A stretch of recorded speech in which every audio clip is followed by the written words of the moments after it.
अस्सलामुअलैकुम। आपका मेज़बान जवेद जानी आपकी खिदमत में दोबारा हाज़िर हो गया है। आप देख रहे हैं पंजाबी साइकिल। तो मैं साइकिल का मालिक, जिन्हें चैनल सब्सक्राइब नहीं किया सब्सक्राइब कर लो, बेल आइकन को दबा लो। तो दोस्त भरावां ने मैंने मैसेज किया जी जवेद जानी पंजाबी साइकिल वाला सानू अज दौड़े सुनाए। तो अज मैं दौड़े एक दो ही सुनावांगा, एक दो ही आवांगे, एक दो ही सुनावांगा। तो तुसी रखनी तवज्जो।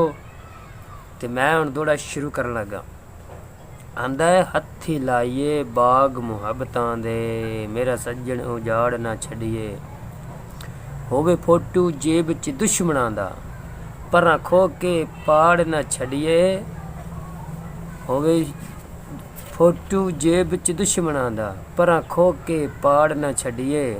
होवे सज्जन ते पासे मुँह मारे, होवे सज्जन ते पासे मुँह मारे, ओनू अग ला होवे सज्जन ते पासे मुँह मारे, ओनू सूली उत्ते चाड़ ना छड़िए। भला इहो जे सज्जन अंसर अग ला के साड़ ना छड़िए। असानू ख्वाब ख्याल होंदे, असी यार ते ज़हन च कोई नहीं।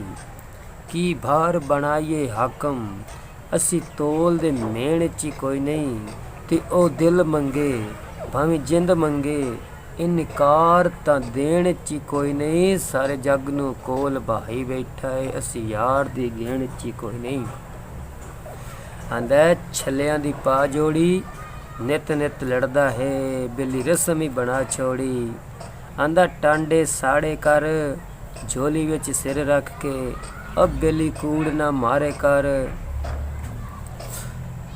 आंदा भुन्ने जवाए माइया, अड़ियाँ ना लाइया कर, दोवें उजड़ जिसाए माइया।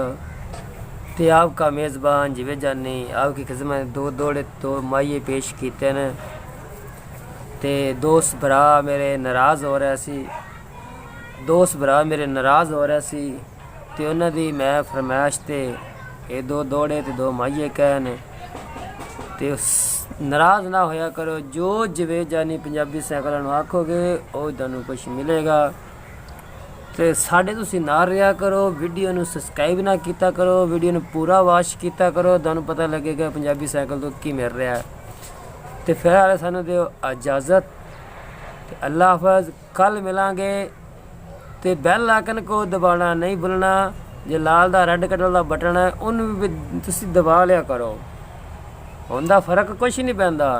तुसी उन्होंने भी दबा लिया करो। तो इंशाअल्लाह सानू दिओ इजाज़त। अल्लाह हाफ़िज़। इस टाइम ते कल जवेद जानी पंजाबी साइकिल वाला तुहानूं मिलेगा।